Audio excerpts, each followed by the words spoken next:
بسم الله الرحمن الرحيم. الحمد لله رب العالمين، والصلاة والسلام على سيد الخلق أجمعين، نبينا ورسولنا محمد وعلى آله وصحبه ومن والاه ومن سار على هديه ونهجه إلى يوم الدين. Dear students, dear sons, today we continue dealing with the 19th century novel. Today we speak on several issues related to chapter 6. You remember from what we have said in chapter 5 about Charles Dickens as a master of the English novel. Today we continue the same process and we go now to the example, to the model of his novels. We have Great Expectations as one of the greatest novels produced by Charles Dickens. Before we start dealing with the issues, I'd like to remind you with these issues that in this session we had an introduction, author biography or author career about the novelist himself. Then we have an important question, a link, a mutual question or issue. It can be an issue, it can be a question about expectations. You can find a question in your homeworks, in your tests or exams.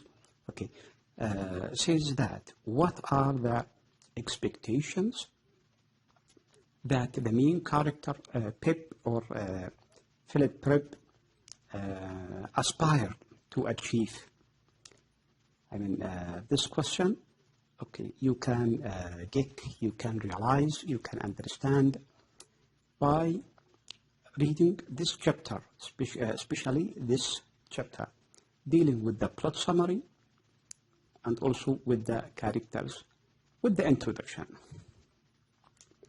We need to relate to this class with what we have said before in the first classes of the study about the novel of the 19th century, the prominent novelists of the 19th century also, that we studied at the beginning of this semester. I think that you remember that.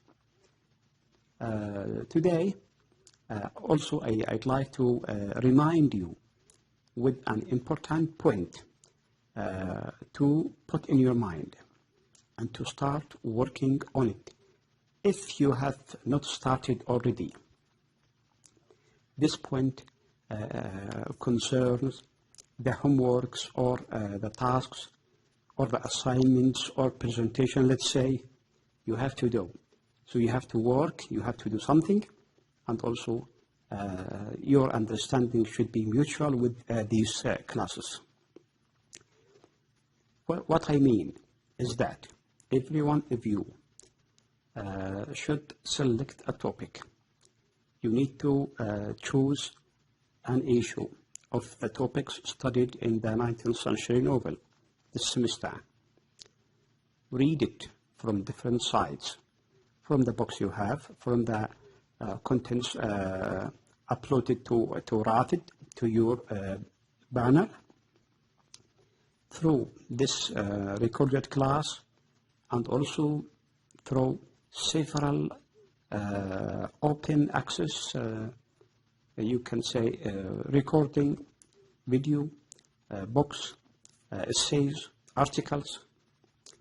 After selecting a topic, as I said, read about it, understand it, write it your own way, then record a sort of presentation, record your understanding. I don't want to send me pictures. I need you to send me your understanding through your voice, through your personal sound explanation, like what you hear now. Tell me, what did you understand after confirming the topic you are going to deal with? For example, some of you will speak about a general summary of Great Expectations. Some others will speak about Wuthering Heights. Some others will select a particular point in Wuthering Heights the plot, the characters, the themes, the style. The same with this one. Some other will write an introduction about the novel of the 19th century, the definition or the meaning of novel, and also the sort of novel in general as a novel or fiction in this specific period in the 19th century, before Little and after Little, no problem. Some others will write a sort of comparison, comparative study on the important or prominent famous novelists of the period of the 19th century. Yeah, these topics, all of them can be suitable for your assignments, for your presentation, for your task. Select any one of them. Read, understand, write, then record your understanding. Now, we go back to our lesson today. As I said, it deals with great expectations. Now we start with the introduction. And before we start again, I have to tell you that all these topics here, you watch introduction, the author biography, the expectations, the plot summary, and the characters. All of them can be formalized as questions. You expect a question of these. To start with the introduction. This was Dickens' second to last complete novel. It was first published as weekly series in 1860 and in book form in 1861. Early critics had mixed reviewers disliking Dickens' tendency to exaggerate both plot and characters, but readers were so enthusiastic that the 1861 edition required 5 printings. Similar to Dickens' memories of his own childhood, in his early years, the young Pip seems powerless to stand against injustice or ever realize his dreams for a better life. And this sentence, we can achieve a hint that our great novelist, Charles Dickens, wrote it as a sort of mirror to his own imaginations, dreams, aspiration, or thinking. So he is reflecting his own points of view on this novel, on this story, by writing it by the pen. However, as he grows into a useful worker, and then an educated young man, he reached an important realization. Grand schemes and dreams are never what they first seem to be. Yes, everyone has his own dreams, but these dreams can be achieved easily? No, sometimes no. Dreams stay dreams, but some of them can be achieved. And achieving dreams is not that easy.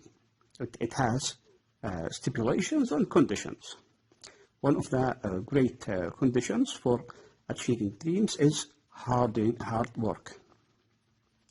So, mixing now between the main character, Pip, and our novelist, Dickens, we say that Pip himself is not always honest, and careful readers can catch him in several obvious contradictions between his truth and fantasies. Fantasies here referring to expectations or to dreams. Again, it is a picture connected with the time, with the period, with Victorian era. Let's say, so the audience of the Victorian era, we are more likely to have appreciated the melodramatic scenes and the revised, more hopeful ending. However, modern critics have little but praise for Dickens' brilliant development of timeless themes. Some of the critics at the time when this novel was written, they did not show great appreciation for the novelist. but on the contrary, they show a sort of bad criticism or satire against it. Some still puzzle for Dickens' revision that ends the novel with sudden optimism, and they suggest that the sales of Dickens' magazine all the year round, this is the name of the magazine, in which the series first appeared, was assured by glowing on a happy ending that hints Pip and Stella will unite at last. But in fact, it did not happen. And here is one of the controversial points in this novel. Okay. Some critics point out that the original ending is better because it is more realistic since Pip must earn the self-knowledge that can only come from giving up his obsession with Stella. Obsession means always thinking without real active steps, okay, between him and her. And also the differences of caste, the differences of social elements in life. However, Victorian audiences eagerly followed the story of Pip episode by episode, step by step, chapter by chapter, assuming that the protagonist's love and patience would win out in the end. Modern editions contain both denouncements for the reader to choose a performance. If we speak now about the author, I think we had a good deal speaking about Charles Dickens. Okay, from the introduction of the course at the beginning, from last session, chapter 5, when we spoke great part of it on Dickens as a master novelist. But now let's get some more supporting ideas. From the time he was 21, Charles Dickens knew he would not be the great actor he had imagined, nor even the journalist he next attempted to be. Instead, he felt he was destined to become a great novelist. He not only had experiences with the same joys and tragedies his characters would have, but he also had the great talent to make his readers feel and see all these experiences in detail. The second of 8 children of Joan and Elizabeth Dickens, Charles was born on February the 7th, 1812, in Portsmouth, England. I mean, these ideas, we know about them. They are personal details about his early life. The second paragraph goes the same. The next one, although his critics, I mean, this is important because it deals with criticism. So although his critics are the first to say that Great Expectations, this novel, is not directly autobiographical, Dickens' own words tell us that the resented having to work in factory where he dreamed of the better life. He felt he deserved, much as Pip is eager to leave Joe's forge for a better life. Also, Dickens' essay, Traveling Abroad, describes a small boy who rides in a coach with Dickens past his grand house. His name is Gat's Hill. Okay. Moving to a new point. Critics suggest that the part of Dickens' life that is most reflected in A Tale of Two Cities, and also A Tale of Two Cities is one of the most beautiful novels by Dickens. Again, we find similarity between the two because they are dealing with social problems of the society, dealing with the society aspects in life. Life that is most reflected in A Tale of Two Cities is his personal relationship with his wife and Ellen Ternan. Dickens died of a brain aneurysm in June 1870. Although he had expressly wished to be buried at his country home, God's Hall, his request was disregarded, apparently owing to his fame, so refusing to obey his desire, but instead he was buried in the Poets' Corner of Westminster Abbey, London. Because what? Because he was famous, and being famous, okay, the state putting him in a high place among high literary figures for remembering. The same idea here, if we say the same question about expectations, what are the expectations that the main character Pip expected or aspired, can be answered through the plot analysis. The plot analysis is divided into three parts, three segments. The first part we call it part or stage or segment. The first stage of Pip expectations, the second stage of Pip's expectations, and the third stage of Pip's expectations are shown through the plot analysis. You can see the expectations in general, or through the plot analysis or explanations or summary. So we understand the plot. If you have a question about the plot, so you have the same. If you have a question about the expectations of Pip, of the main character, so they are what? The same. To go with the first stage, let's get the first article, the first paragraph. Charles Dickens' great expectations open as 7 years old. Philip Pip, this is the name of the character, but he is famous always with Pip. Why? We know about that later. Known as Pip, so visits the graves of his parents down in the marshes near his home on Christmas Eve. Here is the beginning, here is the start. Here, he encounters a threatening escaped convict who frightens Pip and makes him promise to steal food and a file for him. Food because he has nothing, and a file because as a convict that he is he is tied with irons, and he need to break this iron.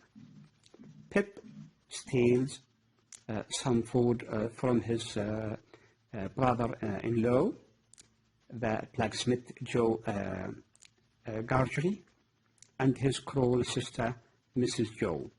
So the Mrs. Joe is Pip's sister, with whom he lives, and takes it to the convict the next day.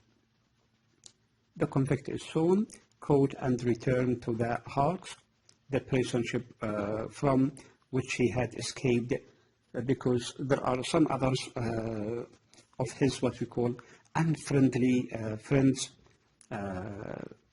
noticed him, saw him, and they informed the authorities to come and to catch him again. Pip is invited to visit the wealthy Miss Havisham and to play with her adopted daughter Stella. Miss Havisham lives in a gloomy status house, that's the name of the house, and Pip discovers her to be an extremely eccentric woman. Eccentric woman now is very sad, yeah. She behaves unwell, but because of what? Because of sadness she is living. Okay, and more ideas about Miss Havisham and her great role, even indirectly to Pip, will be shown when we speak about the character Miss Havisham. Pip continues to visit Satis' house to play with Stella, and he begins to fall in love with her, despite the fact that she is rude and condescending to him. She treats him badly, with no respect. He loves her, but the opposite, she scorns him. Because of Miss Havisham's interest in him, Pip's family and friends speculate on his nature, on his future prospects, and Pip attempts to improve those prospects by asking his friend, the orphan Biddy, to tutor him how to behave well, how to be a gentleman. Eventually, Miss Havisham gives Pip some money, tells him his services are no longer needed, no, not to come back again to the house anytime, no, to stay in his own house. And that is the time for him to be apprenticed to his brother-in-law, Joe. So Pip is disappointed because of two things.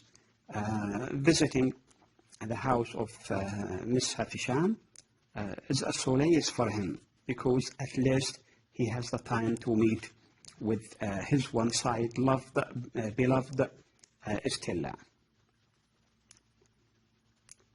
So let's read some ideas here about the link of Pip and the beginning of shifting his aspiration or expectations. So sometime later, a stranger visits Pip and informs him that an anonymous benefactor would like to transform him into a gentleman. So that benefactor, not clear now, he or she, a man or woman, and this is important to have a sort of the plot to continue in a process of not knowing who is he. The stranger, always named Jaggers, will administer Pip's new income and suggest that Pip move to London. Again, dear students, I need you to focus mostly on the occasion of London, the life of London, the difference of life in London and other countrysides. And here is an idea for Charles Dickens, the novelist himself. And take a man named Matthew Pocket as his tutor, who happens to be a relative of Miss Havisham. Again, yeah, this person, this tutor, of the new tutor of Pip, is a relative of Miss Havisham. Again, selecting this Matthew Pocket as we call as a link to make Pip thinks that Miss Havisham is his benefactor. So Pip assumes that Miss Havisham is his mysterious benefactor. Pip buys himself some new clothes and bidding his family farewell, slips out of town on his own, encouraged to be seen in his new outfit with Joe. The second stage of Pip expectation. Now, the what you call the climax, the center, the core of the story is here. In London, Pip lodges with Bucket's son Harpert, so he also becomes friends with John Wimica, Jaggers' clerk, and learns that Jaggers is a famous lawyer who is noted for his work in defending prisoners and thieves who face execution. And again, here is a hint to the benefactor, but discovered easily. Okay. Wemmick takes Pip home to dinner one night, and Pip is intrigued by his house, which resembles a teeny castle complete with drawbridge and moat, where Wemmick lives with his elderly and stone-deaf father, whom he calls the aged P. So Pip is also invited to dine at Jaggers' house, where he meets Jaggers' salon housekeeper, Molly. And again, Molly is an important link to the reality of the past of Stella, the benefactor. We know about that. Joe comes to London to bring a message to Pip, who is embarrassed to have Joe visit him. So Joe visited his young Pip but Pip did not be happy. Is not happy to meet Pip. The message is from Miss Havisham, who invites Pip to come to see Stella, who is visiting her mother. And Miss Havisham has a plan in her thought that she wanted the relationship between Pip and Stella to continue, not because she loves both. She loves Pip or Stella, but no, she wants to revenge from all humanity and make this revenge connected with those two young, the innocent Pip and the innocent again Stella, who is grown by the malice of Miss Havisham. Going to Satis' house at once because he is now happy to see Stella. Pip is surprised to find that Orlick is now Miss Havisham's watchman, and he tells Jagger that the man should be dismissed. Not long after this, Pip learns that his sister has died, and he returns home for her funeral. While he is there, he promises Biddy that he will visit Joe often in the future. Okay, so here are some ideas to read from the chapters of the novel itself.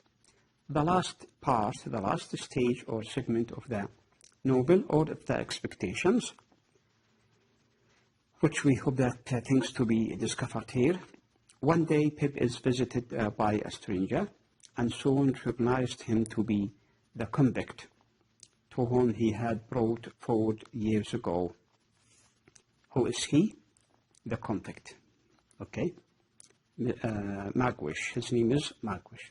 The convict, Abel Magwish, has made a fortune as a sheep farmer in New South Wales, Australia, and he has prided himself on having used his money to make a gentleman out of the little boy who had helped him long ago. At the very beginning of the novel, we remember that when he fled away from the prison and threatened Pip to bring him food and a file, when he was hidden in the marshes of the surrounding of London. So Pip is shocked and embarrassed to learn that it is the convict who has given him his great expectations and not Miss Havisham's. The idea was with Miss Havisham, but the fact was with Abel Magwish. Magwish tells him of his story, of his history, and how he became involved with another more gentlemanly criminal who got him into trouble and yet was punished less severely when they were both caught. Pip and Herbert deduce that this criminal is Compeyson, another friend of Magwish, but a very dangerous one. The man who schemed with his partner Arthur to swindle Miss Havisham again, yes, to trick Miss Havisham, the innocent lady at the beginning, by stealing her money through a promise of marriage. So to swindle Miss Havisham of her money, Arthur was supposed to marry Miss Havisham to get her money, but his conscience caused him to abandon her at the later when he could not go through with the plan. He did not, accept to continue in his process of cheating Miss Havisham and to marry her. So he stopped this plan before the day of marriage. Because of Magwish faces certain death if he is discovered in England, Pip and Herbert concoct a plan for helping him escaping unnoticed. So Magwish returned to England to see Pip after being a gentleman and to tell him his true true aspects of life and what he did for Pip. And after Pip realized that he is the man supporting him all the years, and knowing that if he is discovered in England, he will be executed. So he made a plan to make him out of the country by secret plans with his friend Herbert. Okay, now because of time, we need to move to the characters, finishing the idea of the plot through the characters. Yes, if we need to understand more about the plot, we get it through the characters. There are some characters, of course, as you know, the characters in a novel are many, but not all of them should be examined, should be studied. We will focus on some important characters like Philip Prep, known by the name Pip. Okay, and the second one is Appel Magwish, the convict, and the benefactor itself. We have Miss Havisham, the lady Pip thought that she is his benefactor. Stella, the girl he loved, okay, when he was young, when he was a child, okay, and expected to get her a wife in future. Joe Gargery, his brother-in-law, the husband of his sister, okay, the blacksmith. Then we have Mrs. Jaggers, the lawyer, and the link of his expectations. Here we have the 6 important characters, and there are similar other characters, but they are not very important. In fact, we cannot say not very important, but we can say that they are minor characters and important or senior characters. So we have Mrs. Joe Gargery, the sister of Pip, and the wife of the blacksmith Joe Gargery. We have Herbert Bucketzer,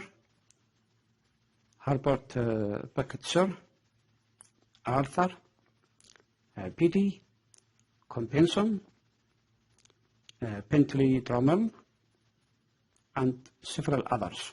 Okay. So going back to the most important one is the main character, Philip Prep. Pip. Pip is someone who is shaped by his changing circumstances. He is an orphan who neither knew his dead parents or brothers. He is raised by his sister and Joe Gargery at Joe's Forge on the marshes near a country village at some distance from London. So here is that setting. We understand that from this sentence or 2 sentences, here is the setting of the part of the setting of the novel, or the start, the beginning of the novel. For a child who perpetually fears punishment, Pip learns to lie quite convincingly.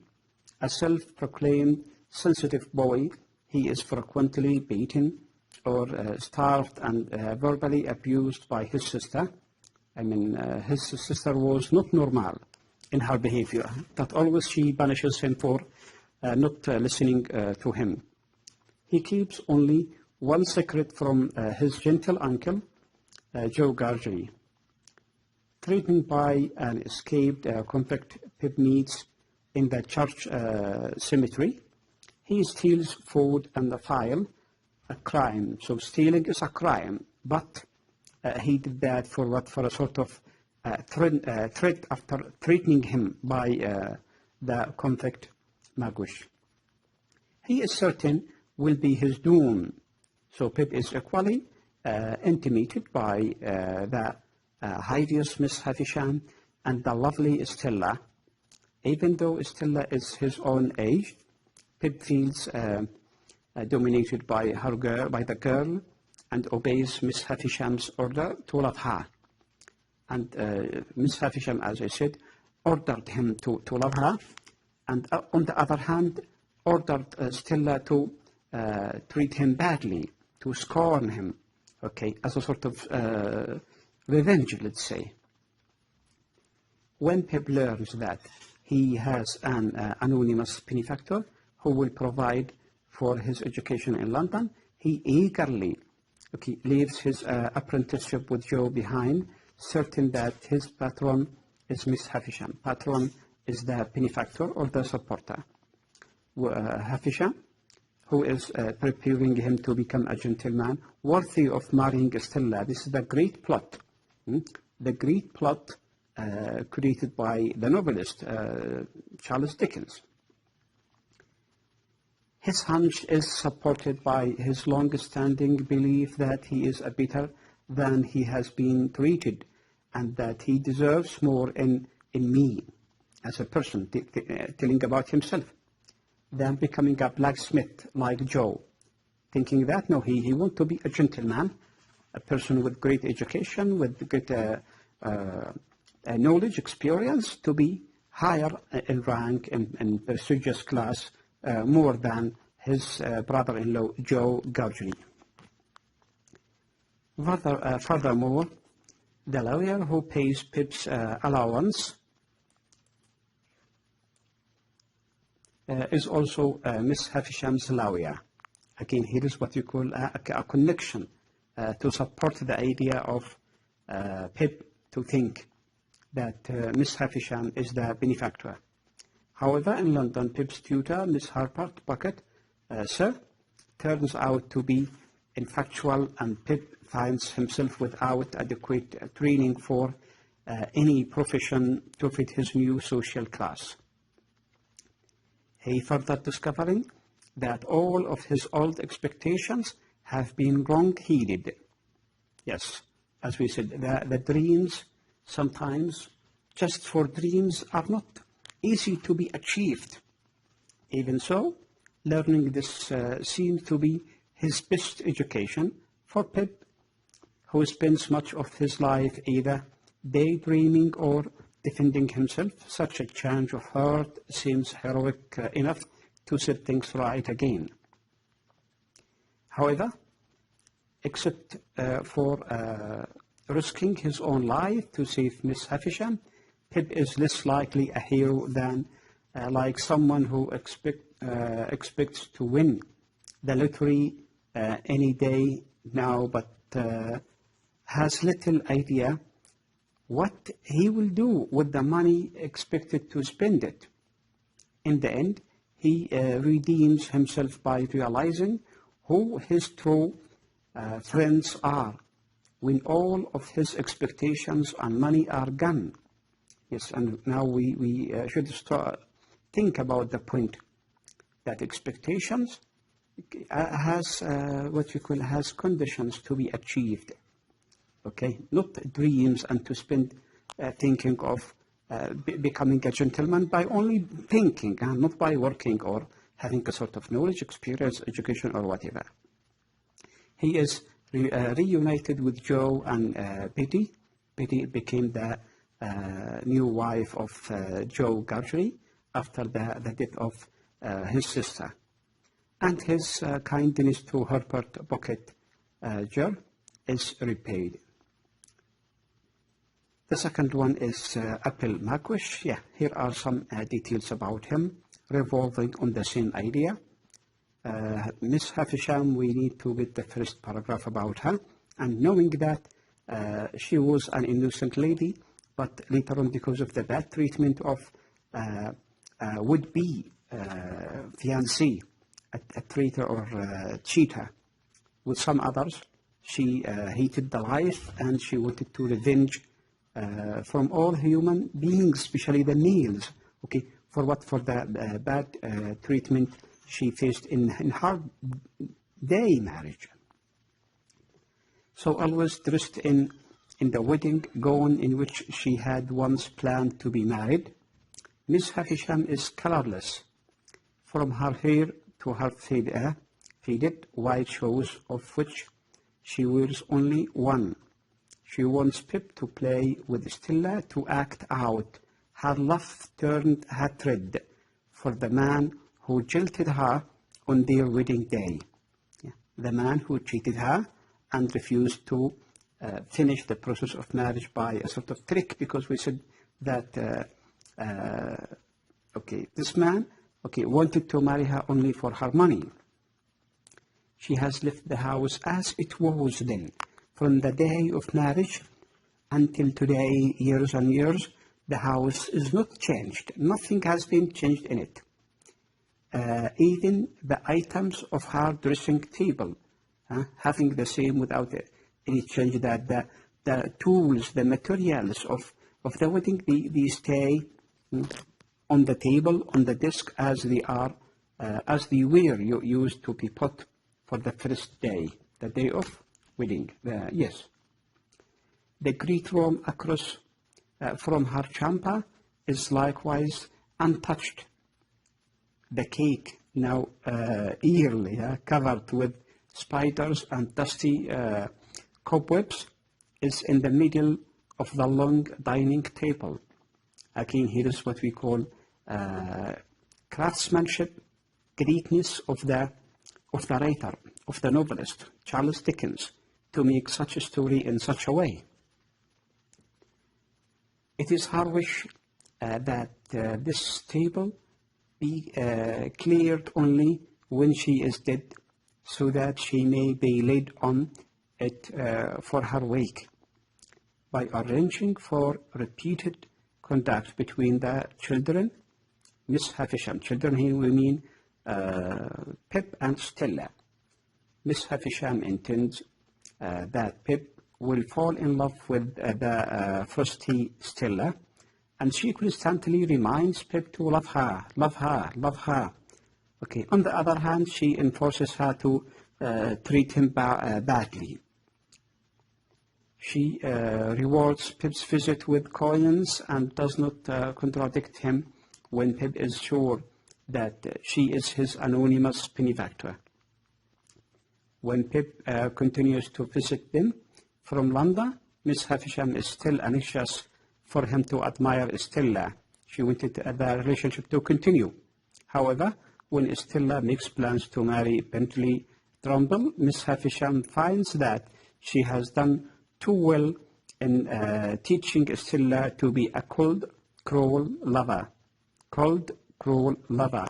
So, succeeded in making this break between Stella and Pip as a sort of revenge again, and for the new husband, Bentley Trumbull, that Stella will treat him with coldness, with cruelty, that he will not be happy.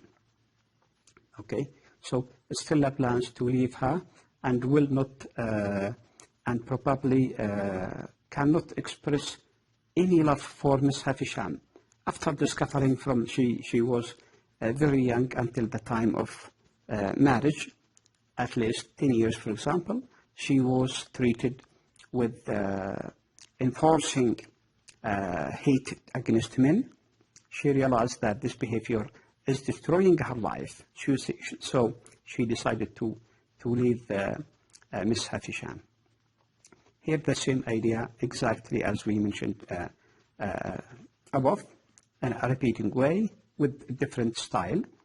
Joe, gradually, as we said, is the kind person, the innocent blacksmith, the husband of the sister of Pip, and the kind person to help Pip and to stand with him against his wives when she wanted to punish him. Mr. Jaggers, the lawyer, okay, the connection, let's say, the center, the connection of the plot to continue of the novel. Mr. Jaggers, all of the Londoners on the wrong side of the law known. Mr. Jaggers is the lawyer with the best chance of keeping them out of Newgate prison. So Jagger is never wrong. He has an idea about him that he is a clever, a smart, a person of law. He knows how to deal with things to make people success, or not to face penalty or whatever. His reputation is so great that his clients know that Jaggers won't take a case he cannot win, and will tell them so. If he is able to stand in the court successfully, he will accept the case. Otherwise, he refuses, and he never lost a case. Since he is Miss Havisham's lawyer, and he is also bound by Pip's mysterious benefactor's desire to remain unknown, Jaggers blusters Pip's belief that Miss Havisham is his benefactor, because he is what? The lawyer of Miss Havisham, and it is not true. However, Jaggers has many claims, all with secrets to be kept. And it is one of the conditions that Pip should not ask about the benefactor, should accept the allowance, the treaty, without asking who is he. And there are several other characters here. I would like you to read for more information. Okay, but the most important characters to think about, that Mr. Jaggers, Joe Gargery, Stella, Miss Havisham, Apple Magwish, and Pip, or what we know as Philip Prip. So this is the end of today's session. I hope that it is somehow interesting or clear. Don't forget the connection between expectations and the plot. Remind you with the task, the assignment, the presentation you need to prepare. Select any topic from your course, read it, understand it from different sources, write it, and make a sort of good recording, then upload it to your Rapid course for estimation. Here are the topics of today. As we said, we finish with them, that we have dealt with the introduction, some ideas about the biography of the author, expectations as a question, and plot summary, then some characters, some important characters. See you, inshallah, in the next class, in the next session. I hope you the best and success. Assalamu alaikum wa rahmatullahi ta'ala wa barakatuh.